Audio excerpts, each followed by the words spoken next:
Eu já vou convidar então para assumir o palco e já apresentar o seu primeiro case. Thiago Couto, o palco é seu, seja muito bem-vindo. Muito obrigado, Ricardo. Pessoal, primeiramente, bom dia aí.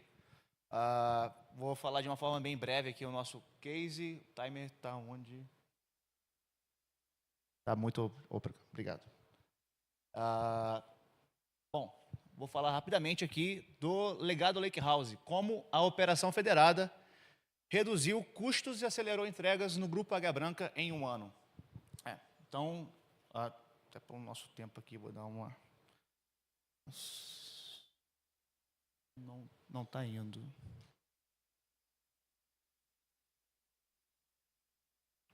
Opa, agora foi. Vou falar rapidamente aqui do Grupo Águia Branca. É um grupo, a gente fica situado em Vitória, no Espírito Santo. Temos várias bandeiras, 3 verticais de negócio. Então, nós temos a vertical de comércio, a vertical passageiros, a vertical logística. Várias marcas conhecidas também de mercado que a gente acaba atuando. Vou contar alguns dos cases, inclusive, aqui ao longo da apresentação, para a gente ser um pouco mais objetivo. Temos a holding onde eu atuo, como head de dados e IA. Um pouquinho do histórico, vocês vão ver também, vão acompanhar um pouquinho ao longo da apresentação. É um grupo com pouco mais de 20 mil colaboradores atualmente, com 20 bi de faturamento ano passado, juntando todas as bandeiras, e pouco mais de 30 mil veículos que a gente considera como ativos. Dá um pouquinho do panorama do tamanho do grupo. Em qual etapa que a gente estava aqui? Que eu fui convidado a assumir a parte da estratégia de dados IA do grupo. Vamos considerar que o grupo é um grupo de mais de 70 anos de idade. Né? A gente vem de uma jornada longa dessa preparação, de um apoio, inclusive, para o alto executivo poder tomar decisões baseadas nos dados da companhia. E, obviamente, a gente, há pouco mais de um ano atrás, a gente se deparou com um cenário que grande parte de vocês deve também ter passado ou estar passando, ou já tenham passado recentemente, que envolve como que a gente democratiza, como é que a gente escala o consumo e a criação de produtos de IA ou de dados, de uma forma geral, dentro de um grupo que vem trabalhando da mesma forma há muito tempo e talvez com tecnologias ou modelos de trabalho que não consigam escalar da mesma velocidade que a gente precise. Então, onde que a gente estava? Trabalhando com dezenas de DWs, né? Todos on-premise, no nosso ambiente. A gente tem um mega data center em redundância na Grande Vitória, no Espírito Santo. E a gente acabava restringindo esse desenvolvimento a usuários ali de SQL, né, e Power BI. E a gente, com essa metodologia que eu vou falar um pouquinho aqui, como é que a gente ajustou, a gente se deu para toda a organização. De uma forma bem rápida aqui, também devido ao tempo, vou falar um pouquinho como é que foi a jornada. Em 2018, a gente consolidou os dados que estavam completamente fragmentados entre diversos silos da companhia. Como que a gente fez isso? A gente criou a arquitetura corporativa em 2021. A gente consolidou isso daí nos nossos data centers, como eu citei, em cubos, em DWs, e a gente começou a orquestrar isso daí de uma forma mais governada e centralizada. E aí foi quando eu cheguei no finalzinho de 2023 ali no grupo, e a gente tomou essa ação de que todo desenvolvimento, toda construção, ela era centralizada na holding. A gente tinha alguns pequenos silos de desenvolvimento dentro das divisões. E o que a gente fez, a gente descentralizou todo o desenvolvimento de BIs ou produtos de dados. Eu vou falar depois um pouquinho de IA, como é que está hoje em dia. A gente descentralizou isso daí dentro das divisões e das áreas de negócio. E a gente criou uma camada de governança e engenharia centralizada. Eu vou falar um pouquinho de como está essa arquitetura. Com essa descentralização, obviamente, vieram alguns desafios. Vou falar também um pouquinho aqui nos próximos slides. Então, no ano de 24, aí, a gente criou o que a gente chama dessa operação federada, é o que a gente vem tocando lá hoje em dia. Eu evito utilizar alguns outros nomes também que são muito utilizados no mercado, né, de data mesh, e acaba tendo muitos nuances, e eu prefiro me ater à forma como a gente implementou. Criamos a vertical de IA no início do ano passado, e esse ano a gente está com um desafio de aceleração e literação. Vou falar um pouquinho do que é essa aceleração, essa literação, um pouquinho mais de detalhe aqui no próximo slide. Bom, eu atuo aqui dentro do COI, né, o Centro de, vou falar assim, Centro de Excelência na holding. Nós temos as 3 divisões. Para atender as áreas de negócio, né, nós temos 3 pequenos times de dados dentro dessas divisões. Então, meu time atende basicamente os analistas e desenvolvedores principais dessas 3 divisões de negócio. Então, grande parte ali, o que a gente pode chamar muitas vezes de mercado de Analytics Engineering, é construído por esses 3 times dentro das divisões, e meu time seria a engenharia ali, de parte de gestão, parte de governança. A parte de plataforma acaba sendo atuada pelo meu time. A gente assiste esses 3 times das divisões e eles assistem desenvolvedores, por exemplo, de BI dentro das áreas de negócio. Obviamente, aí o desafio, um desafio significativo. Vou falar um pouquinho também de como que foram algumas etapas dessas aqui no passado. No passado, é como se fosse muito longe. Foi tanta coisa ao longo de um ano, mas isso daqui, pessoal, a gente completou um ano de processo agora em fevereiro. Temos 3 cases sendo publicados aí por grandes players do mercado. O próximo aí, a gente deve lançar em breve. A Databricks deve publicar nosso case no iníciozinho do mês que vem. Obviamente, aqui a intenção não é entrar em detalhes técnicos na parte de arquitetura, mas eu quero falar bem rapidinho sobre como que a gente tem trabalhado no COI em relação a isso. A gente pega toda a complexidade que poderia existir para um desenvolvimento, para a gente escalar, e a gente capsula isso. Nada novo, pessoal. O legal de como que a gente está montando é que é tudo tão simples e a gente juntando isso aqui tudo, a gente está chegando a um resultado muito bacana. Então, encapsulamento, por exemplo, de uma complexidade de uma arquitetura, isso daí não é novo. Agora, como que eu crio essa camada de consumo para uma área de Analytics Engineering, que talvez não seja uma área de especialista como a minha área, como é que eles podem consumir essa arquitetura sem eles precisarem se preocupar com nuances técnicos? Como é que eu posso abstrair isso para eles consumirem? Então, a gente criou esse encapsulamento de vários pequenos módulos do produto de IA. Aqui é onde eu diria que é a nossa cereja do bolo. E aqui, depois a gente pode entrar em perguntas, talvez, para a gente dar um pouquinho mais de detalhe. De uma forma bem macro, quando eu falo que todo o desenvolvimento ele é descentralizado, vamos falar um pouquinho mais tecnicamente, cada um consegue criar seu próprio desenvolvimento lá dentro, criar sua branch dentro do Git da vida, consegue copiar o código produtivo, consegue desenvolver, aprimorar aquele código, colocar lá, isso daí é as áreas de negócio. Eles desenvolvem código, propõem a melhoria, e esses pull requests, né, essas aprovações de código, antes mesmo de ir para desenvolvimento ou produção, eles vêm para o meu time para um code review depois. Então, a gente valida se aquele código está em conformidade.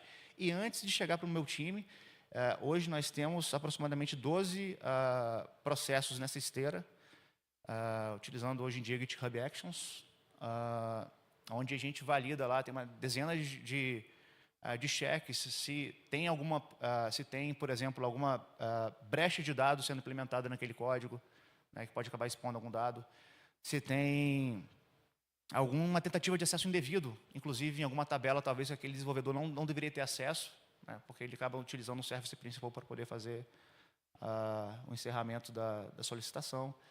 Então, toda essa orquestração desse desenvolvimento federado dá autonomia para o desenvolvedor desenvolver, de fato, sem uma dependência real para o desenvolvimento. Ele só precisa, de fato, cumprir aqueles requisitos, aqueles 12 itens de esteira, né, que esse processo automatizado de validação que a gente tem logo após eles começarem a desenvolver, antes de chegar para o meu time e dizer o seguinte: olha, isso aqui é factual, não compromete a companhia, nós podemos aprovar para que entre em produção. Então, é um processo muito bem orquestrado, tem funcionado muito bem, é um processo que a gente ajustou bastante ao longo do tempo. Temos algo semelhante também ao processo de MLOps, mas aí também vou falar de uma forma bem superficial de como está o processo hoje, que também envolve alguns outros modelos, vou chamar de machine learning tradicional, alguns modelos de clusterização, precificação que a gente tem hoje na companhia. Começando a encerrar, ao longo desse um ano, eu elenquei aqui pelo menos, nem contei, 7 produtos. Também, de uma forma bem macro, obviamente nós desenvolvemos nosso modelo interno, fizemos um tuning de um modelo de mercado para adequar a linguagem do grupo H Branca, pelo tamanho também do grupo. Então, aqui é o GAB-GPT. O GAB-GPT, obviamente, se alimenta de bases que o nosso Surface Desk hoje trata dos principais casos de uso. Então, o cliente ele consegue interagir com a inteligência artificial ali por linguagem natural e responder grande parte das perguntas deles, os clientes internos, isso é um ponto importante. Eu vou só dar atenção aqui em 2 itens de todos esses, até por questão do tempo. Um é de precificação de seminovos. A gente está com um projeto em que uma das nossas verticais lá atende a Toyota e a BYD. O cliente pode chegar com um veículo lá, por exemplo, de seminovo para dar de entrada.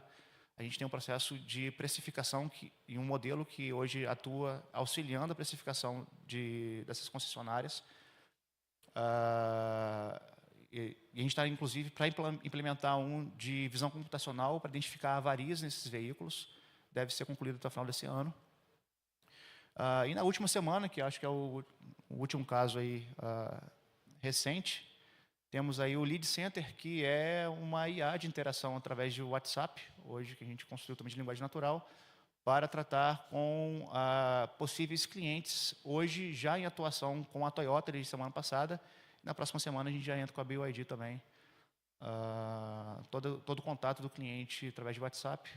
Obviamente, a gente não vai liberar isso em produção para o público inteiro, mas a gente já começou no primeiro momento a fazer com um nicho específico de clientes, de produtos novos, uma interação através do nosso modelo que a gente desenvolveu recentemente, e tudo in-house, tá, pessoal? O tempo excedeu. Vou só fechar. Pessoal, desenvolvimento 70% mais rápido, 30% mais barato, ecossistema enxuto e completo, né? Foco em produtividade, time to market. Então, muitas vezes não é, meu Deus, existem soluções melhores. Existem, pessoal. Eu não tenho dúvida disso. Venho com base técnica. É possível construir soluções melhores, mais robustas, mas a gente foca bastante em time to market e fazer uma validação de uma hipótese junto com o negócio e tentar chegar no melhor custo-benefício ali para a implementação. Aí a redução de complexidade técnica, né? Vou pular para o último item também, que é o último que tem um númerozinho, 60% menor custo de sustentação que a gente tem hoje de todos esses produtos que rodaram por dentro desse processo. Dezenas de desafios que a gente tem aqui hoje, a parte de governança, a parte financeira e de negócio, né? Então a gente quer acelerar a democratização no negócio, a gente quer segmentar custos dentro das divisões, então isso aqui é um processo que já está em andamento. Então, dentro de cada uma daquelas áreas de negócio, a gente está implementando lá uma segmentação de custo, em que a divisão recebe o quanto que a divisão está custando para desenvolver aquele produto, e dentro da própria divisão eles conseguem quebrar para a área de negócio, inclusive em alguns casos já para o desenvolvedor. O quanto que o desenvolvedor está custando para desenvolver um produto. Né? E o desenvolvedor, pessoal, que a gente está falando aqui, pode ser analista de BI, pode ser analista de dados, pode ser outras pessoas. E também temos um desafio na parte de governança. Grande parte desses projetos, desses processos hoje, que estão utilizando a esteira, eles passam por uma sequência de automações, e algumas delas já geram um processo automático sem precisar de ação manual. Então, temos um processo já de ingestão de algumas certas bases de dados utilizando o Lakehouse Federation, que a gente consegue utilizar já de forma automática, basta criar um ticket lá para o meu time, identifica os parâmetros, ele já faz a ingestão. Temos criação de esquema, criação de alguns itens de catálogo, e por aí vai. Desculpa pelo tempo. Pessoal, obrigado pela atenção, tá, pessoal? Estou à disposição para a gente conversar. Tom. 1, 2. Tom. Ok. Tom. Saiu. Meu amigo, muito obrigado. Aguarda aqui que eu acho que vão ter perguntas. É muita coisa, pouco tempo, mas nós estamos compilando e está vindo o essencial de tudo. Joyce, fique à vontade, sejam bem-vindos, vamos aplaudir. Joyce assumindo o palco. Bom dia. Bom dia. Ouvindo? Sim? Obrigada. É isso, nós agradecemos. Bom dia a todos. Todo mundo já acordou? Tomamos café?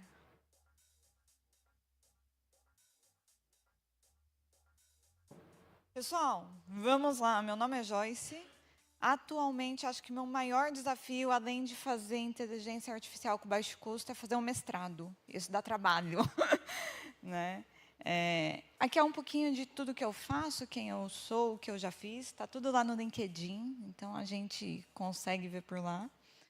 Acho que da minha carreira aqui, o que eu quero compartilhar com vocês, fora a parte de dados e que a gente vai falar daqui a pouquinho, é que eu sou apaixonada em ajudar pessoas. Então, sou diretora de diversidade e inclusão na Sucesso. A gente faz um trabalho super bacana para incluir pessoas no mundo de tecnologia. E eu faço parte do MCIO também, que é voltado para mulheres na área de tecnologia. Então, são duas frentes aí que eu atuo com bastante amor, carinho, dedicação. Quem quiser saber mais sobre essas frentes, a gente pode se falar, tá bom? Indo aqui, hoje eu estou no Sírio-Libanês, acho que todo mundo aqui já ouviu falar do Sírio-Libanês, hospital. Sabiam que a gente é faculdade também? Que a gente é instituto de pesquisa, que a gente tem um ecossistema gigante. Sírio-Libanês é gigante e com excelência em todos os seus pontos. Então, quando a gente fala de Sírio-Libanês, a gente fala de uma jornada de excelência, uma jornada de baixíssimo erro ou erro zero. Sei que isso é difícil. E como que a gente faz isso? Ficando muito tempo em teste, ficando muito tempo em POC, fazendo MVPs muito bem controlados, para depois levar o produto para a produção. E aí, o que eu trouxe aqui para a gente falar hoje? Muitas vezes a gente, como dia a dia, conhece o hospital indo lá como paciente. Chego, passo, faço uma triagem, passo com o médico, faço um exame e volto para casa. Mas o que tem por trás dos bastidores de um hospital? Tem toda uma questão de gestão hospitalar complexa, né? Se eu marco uma viagem, um hotel, comprei lá no Decolar, vou lá, compro sem direito a reembolso e eu tento cancelar depois, o que acontece? O hotel recebe. E o hospital? O hospital tem toda uma gestão de hotelaria por trás, não sei se vocês sabem disso. Tem toda uma gestão de transporte interno. Sabe quando a gente está no hospital que vem uma equipe, pega a maca, leva de um quarto para o outro? É toda uma gestão de transporte interno.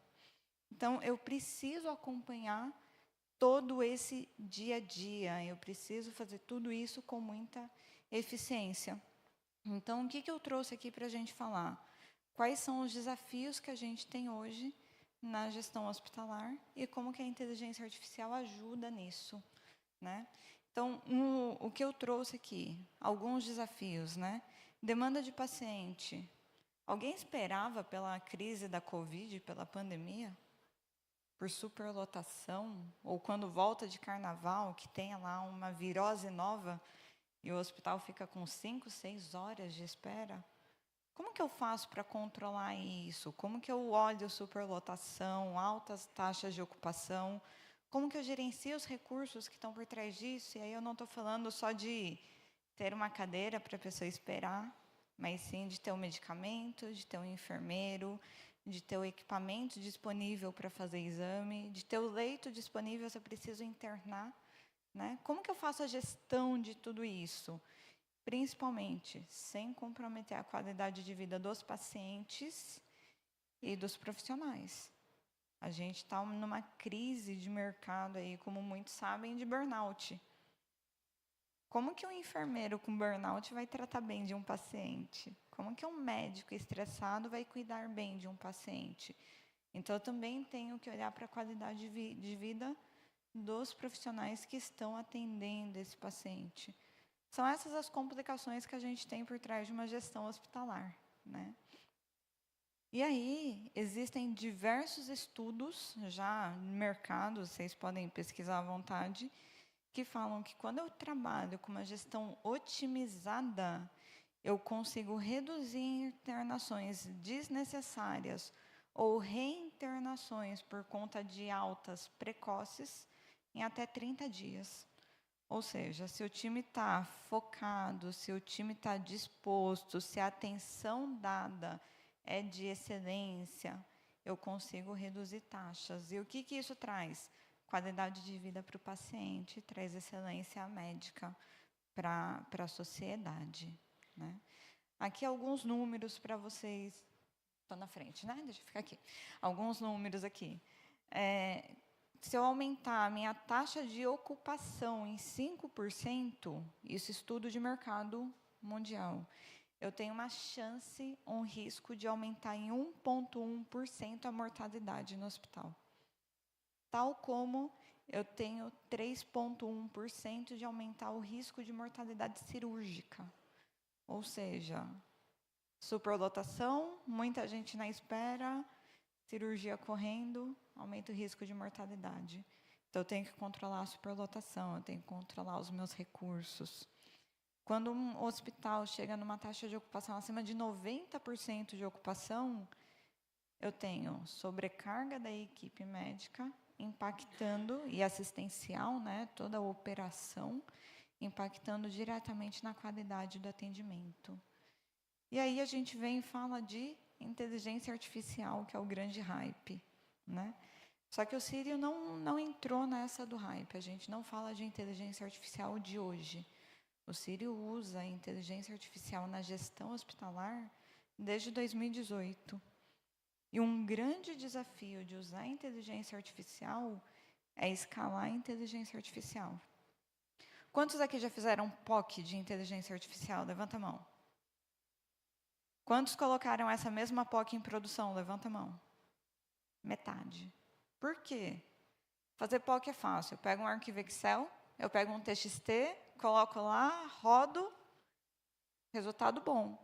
E levar para a produção, e ter esse dado controlado, e ter essa jornada de dado, e ter qualidade. Essa é a parte complexa da inteligência artificial. O algoritmo também é, mas a parte complexa é você escalar, é você ter isso no seu dia a dia, produtivo, rodando. E para isso, a gente vem trabalhando no Sírio-Libanês com dados muito fortemente. De 2022 para cá, a gente fez toda uma reestruturação da nossa jornada de dados, vislumbrando ter inteligência artificial muito mais na ponta do que a gente já tinha, né? Então, a gente usa machine learning para poder fazer análise de histórico. Não, eu quero inteligência artificial generativa. Não vai resolver todos os problemas. Muitas vezes, um processo de machine learning muito bem aplicado resolve mais do que uma inteligência artificial generativa. Você tem que saber qual componente da IA utilizar para cada tipo de problema que você tem. Não existe bala de prata, não existe uma única solução para tudo. Eu tenho algoritmos que preveem ocupação e melhor alocação de leitos. Alguns casos aqui para compartilhar com vocês.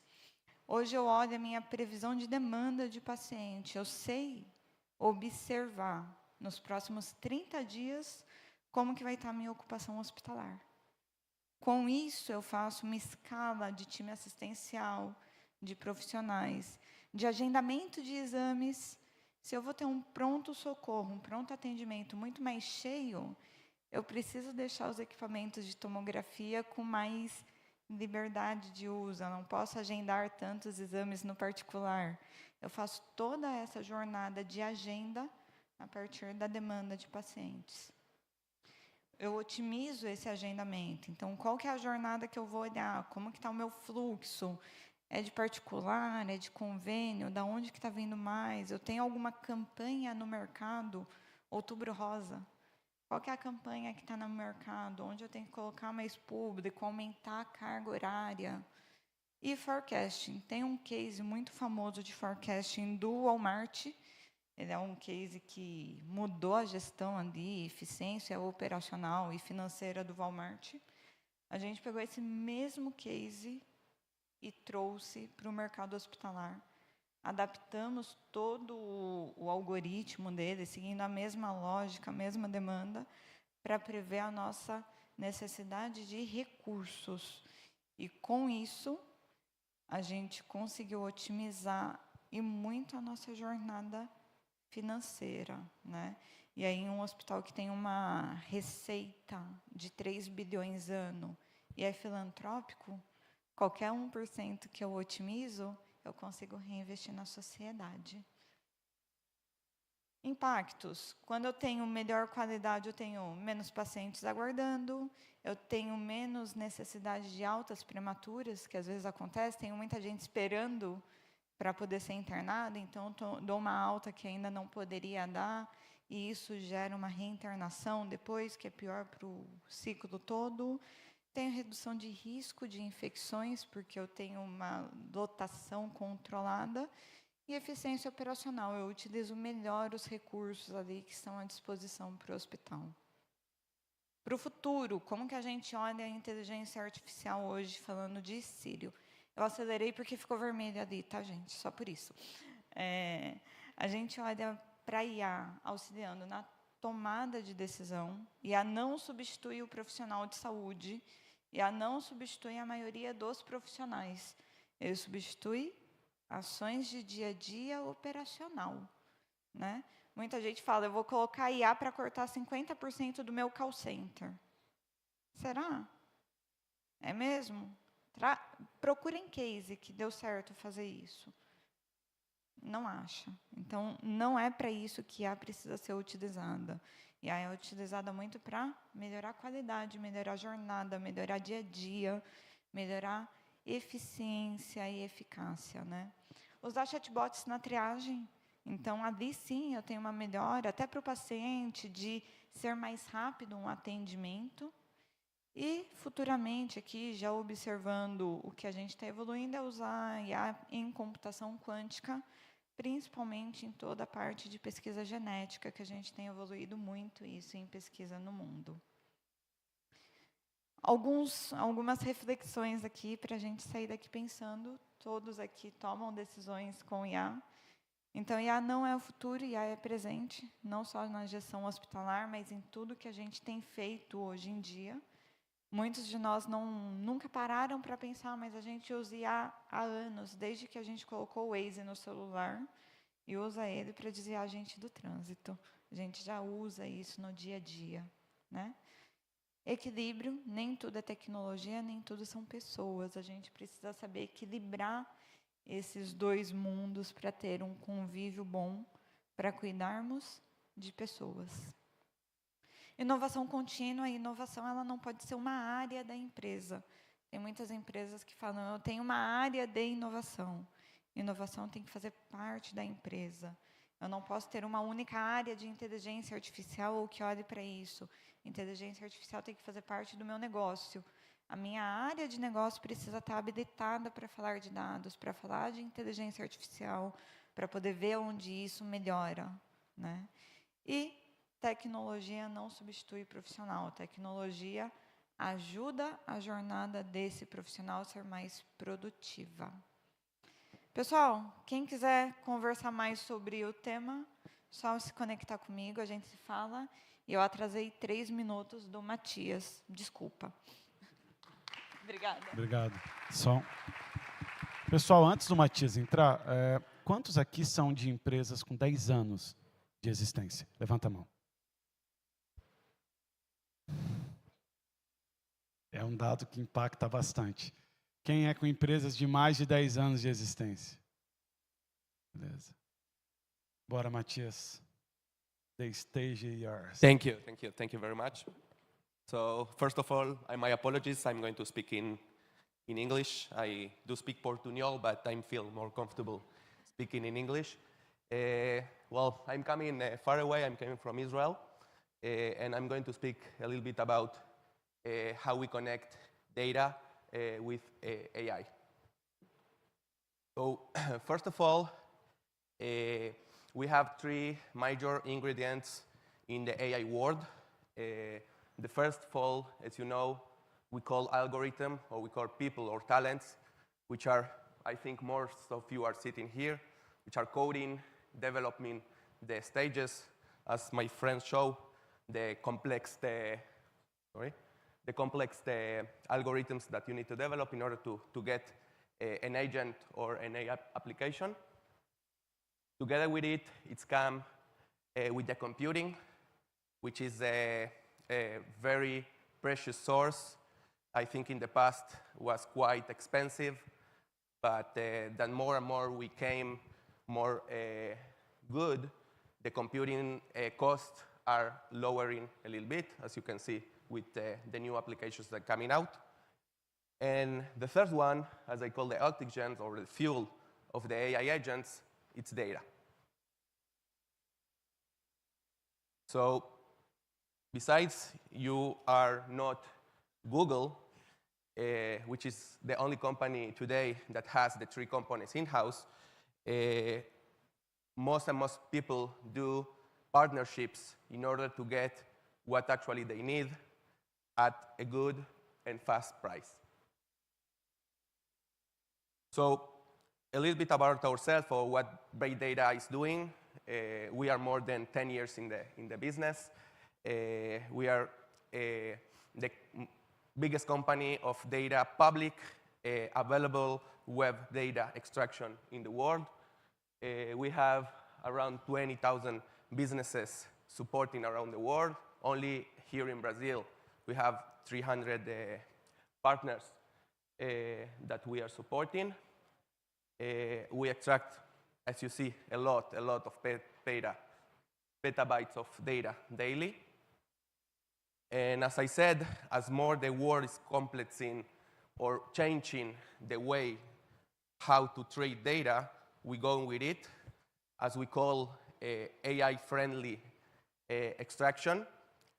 That, if you can see, we already have some big names or companies that working with us that extract daily, for example, more than 5 million audios per day for the AI music creation, or 1.2 billion videos, URLs, open data for computing giant, and the list keep going and going. I'm going to show you a little bit a use case we are doing together with a company called Utari. It's a model that we develop with them, that you can see how a query became a massive search extraction in a couple of seconds in order to get, at the end, the final solution and the order. So if you can help me just put in the video.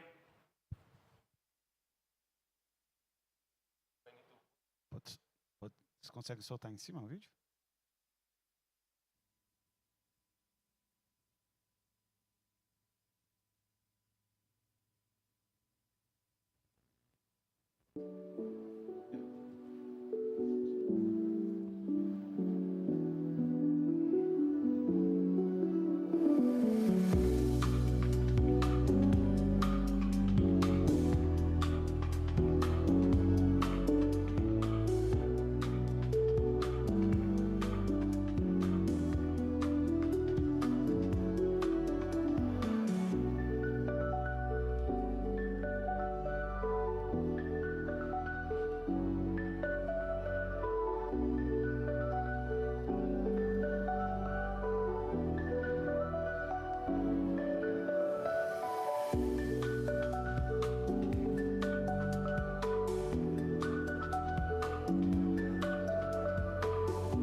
So it's the new iFood here, I think.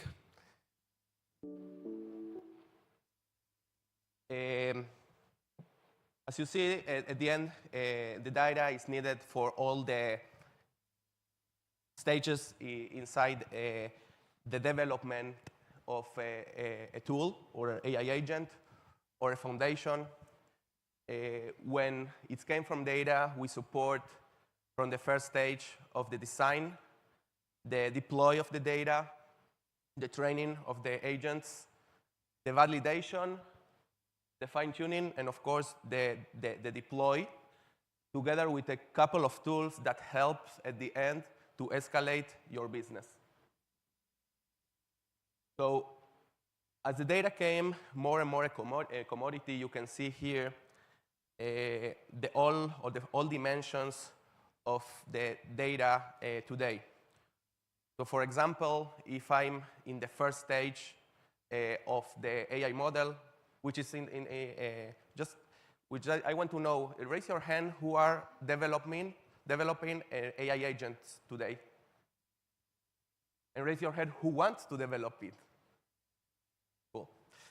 So at the end, when you start developing, you need to be, I think, cheapest and to be competitive. So you go to the dimension of the generic and historical data.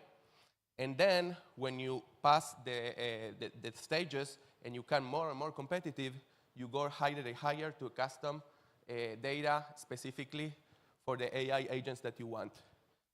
And at the end, we can have all together with a lot of verticals inside the same data collection. So for example, if I go to the travel world, I want data for flights for hotels in Massive.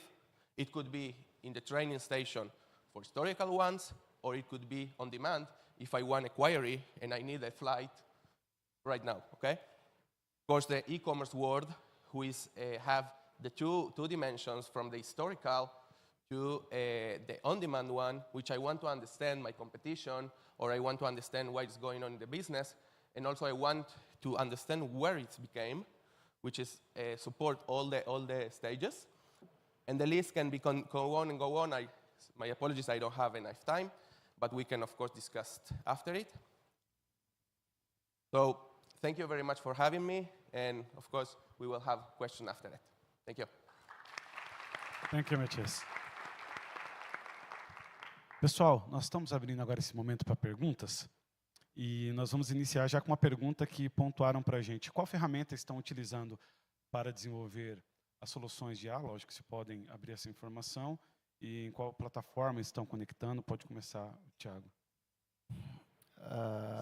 O ecossistema hoje tem quatro grandes plataformas, mas todas convergem para o Databricks hoje. Então, quando eu falei, inclusive, sobre enxugar o ecossistema, foi justamente a gente pegar um pouquinho melhor de cada uma dessas outras três e a gente tentar centralizar e orquestrar dentro do Databricks. A gente tem uma parceria forte com a Microsoft também. E a gente tenta aproveitar o melhor dos dois ainda, jogando para dentro do Databricks no final do dia. Joyce? A gente, hoje, para dados, a gente tem usado o Databricks. E para inteligência artificial, a gente usa toda a capacidade do SageMaker e também do Databricks, dependendo do caso de uso, além de termos uma plataforma própria baseada em LangChain. Perfeito. So in our side, all the data that we collect or establish, most of them, of course, it's going to the final client. And we have partners with Databricks, with AWS, and with Google Cloud. So we almost store all of the data there. Perfeito. Joyce, além da verificação de campanha, algum outro parâmetro externo ao hospital para previsão de demanda? Uma das perguntas que vieram. A gente olha tanto o comportamento histórico, né, além das campanhas. Então, é sabido que pós-feriado prolongado existe um aumento de demanda, né, ou porque as pessoas realmente passaram mal, ou porque elas passaram mal. Não vamos aqui cometer julgamentos, mas temos também toda uma questão de olhar o que está acontecendo, principalmente em regiões de grande tráfego. Por exemplo, eu tenho uma demanda que está acontecendo na América do Sul em geral de uma determinada virose. Como a gente atende muitos pacientes que são classe A, B, transitam muito por aeroportos e muitas viagens internacionais, a gente sempre está olhando os dados mundiais aí de saúde. Perfect. Matias, how do you help in the development of an internal AI? How I developing, sorry? Yeah. How do you help to development the internal AI? So at the end, I think in order to have a local instance or needed, you need the outside data. So we have a program called PM AI Agents, who we help companies to give the keys in order to develop their AI agents. Perfect. Como essa ferramenta de análise da web pode ser aplicada em redes sociais, análise de produção de conteúdo? Qual ferramenta de análise web? As ferramentas de análise de web. Vocês chegaram a ter algum tipo de trabalhar com alguma coisa de IA voltado a isso? A gente desenvolveu uma de análise de concorrência, ela não está ali vamos dizer assim, a gente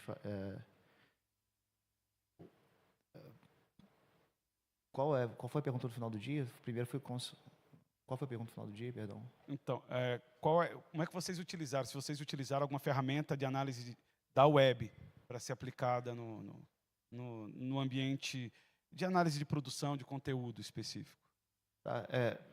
Tá tentando contextualizar. Porque tem uma que a gente utiliza que é bem forte, que é a de análise de concorrência. A gente coleta dados que são dados flutuantes. A gente tem uma sequência de normativas, por exemplo, uma das verticais que a gente falou, que é de passageiros, ela cabe a uma normativa forte, regulamentação junto à NTT. A gente tem certa autonomia nessa precificação, então a gente coleta alguns dados que a gente tem acesso para a gente ajudar na nossa precificação e no fim do dia a gente tem uma precificação flutuante. A gente também utiliza um modelo que lê essa precificação de concorrentes naquelas mesmas rotas e tem um peso para ajudar nessa precificação nossa com maior propensão de conversão dentro das regulamentações da NTT. Né? Eu acho que seria um caso aí mais simples de a gente usar de varrer dados de internet para enriquecer. Acrescentar alguma coisa, Matias? Yes. Well, the validation stage is actually part of the stages of the data collection, which I can complement my friend here. So at the end, you need to be competitive, and you don't want to, for one query, extract a lot of data because it costs money at the end. So what should be doing is to parse the information into parts and get the information that you need. So your agent only get the partial of the information that they need. For example, I don't know, I want to know what's the wife name of Lionel Messi, okay? So an AI agent don't know how to go to the URLs and extract the data, but for the first stage, he understands where he can find the data. The second stage, inside the web page, I don't know, for example, Wikipedia, he needs to understand where is the part, I don't know, for the part of social personal life, and only take the portion of the data that he actually needs. So this is the validation stage in order to be competitive in the AI world. Joyce, sabemos os desafios, principalmente na parte de governança e de segurança de dados. Como é que tem sido isso no dia a dia da aplicação desses projetos todos seus lá no Hospital Sírio? Hoje em dia, no Sírio, a gente tem uma equipe de cyber muito proativa, né? Nós recebemos mais de 200 ataques dia e nenhum passa, então nossa equipe é super boa. E quando eu falo de dados, eu sigo os padrões RIPA. Então, os meus dados de paciente nunca estão em conjunto com os dados de prontuário e atendimento.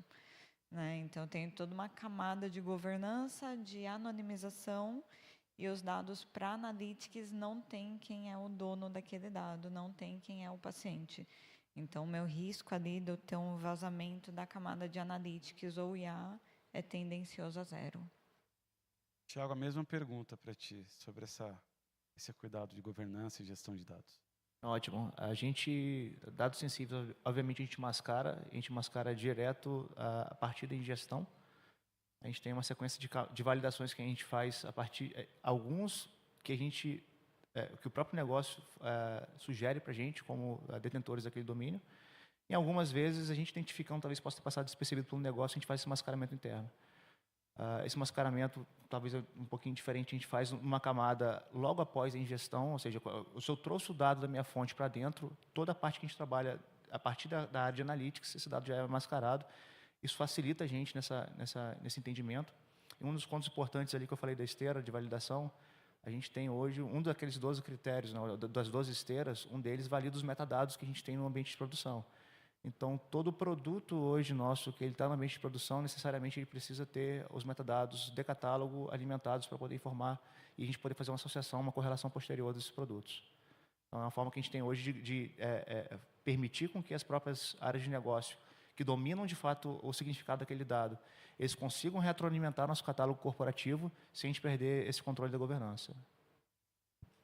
Matias. So yes, well, in our part, it's quite different, but at the end, we only support public web data extraction. So, as you said, private, we don't allow. We have several rules, and we have, of course, a backup know your customer people who make sure that we only extract web public data and not public and not private one. Quais os fatores mais importantes aí, para nós encerrarmos essa bateria de perguntas, quais os fatores mais importantes na hora de treinar um modelo para funcionar especificamente com informações da empresa, ao invés de um modelo genérico? Começa daí para cá, então. Essa é uma que, se eu fosse começar a falar aqui, eu consumi o restante do tempo aqui tranquilamente. Quando é muito tendencioso, a gente, principalmente o alto executivo, vai enxergar a solução ou a expectativa da solução muito rápida. Às vezes acabam alguns caminhos ali que eles são condições ou são críticos para que a gente, de fato, atingir o sucesso ou não daquele produto. E às vezes até estava conversando ali nos bastidores, às vezes, infelizmente, a gente acaba às vezes rasgando dinheiro com algumas intenções que elas são muito nobres, as intenções, né? Então, a intenção de a gente usar um modelo desse para a gente resolver um problema de negócio quase sempre justifica e acaba pulando uma coisa que, mais uma vez, a gente vai falar uma coisa muito óbvia, que é, de fato, a qualidade do dado. Então, eu diria que o principal passo que a gente toma hoje é a gente ter uma dupla validação. A gente fala dupla porque tem uma parte técnica, a parte de negócio, para ter certeza que, de fato, aquele dado que vai alimentar o modelo, ele é um dado factual, ele é um dado que tem qualidade, que eu não tenho um viés significativo no dado que possa comprometer o resultado do modelo e que eu possa ter, de fato, ali, diferentemente, talvez, no caso dos colegas, a gente precisa ter, de fato, algum tipo de ROI estimado no fim do dia para aquele produto que está indo para a produção, porque a gente está investindo naquele produto. Então, hoje, eu diria que o crítico para a gente hoje é validar a qualidade daquele dado que a gente está levando para dentro do modelo. É melhor nem ter o modelo se não tiver a segurança do dado. Eu colocaria aqui que a gente tem que ter um super cuidado com vieses, né? Então, quando eu falo de qualidade do dado, de qual dado eu uso para treinar um modelo, o viés é o que mais pode deturpar uma resposta de um modelo. Então, se eu tenho uma base já enviesada, eu tenho uma base de dados que eu falo de pessoas entre 30 e 50 anos que tiveram sempre uma alimentação perfeita, acompanhamento nutricional, nunca deixou de tomar nenhuma vacina e fazem atividades físicas durante todos os dias, eu uso essa base para treinar um modelo de resposta a um tratamento, ela está enviesada. Ela não serve para quem nunca fez atividade física, né? Então, a parte de vieses ela é muito crítica. E um segundo ponto aqui que a gente tem que levar em consideração sempre é qual a minha pergunta de problema ideal. Nós, como gestores e executivos do meio, a gente olha o cenário e fala: eu tenho um problema aqui de demanda, então eu preciso fazer alguma coisa para aumentar o meu efetivo para não ter um problema de demanda. O seu problema é mesmo de demanda? Então, assim, a gente tem que passar a se concentrar um pouco mais na pergunta e não olhar a pergunta já com uma solução. So I think I'm going to the opposite side. As we love to say it in our AI world, go fast and break things. A gente quer agradecer demais o tempo que vocês tiraram para poder trazer a experiência de vocês para cá, coisa que não se aprende em curso, é o dia a dia. Nós queremos agradecer, eu gostaria que vocês aplaudissem com muito carinho os nossos participantes do primeiro painel. Tem um presente especial para vocês aí dado pela 7 Experience. Muito obrigado mais uma vez, por gentileza.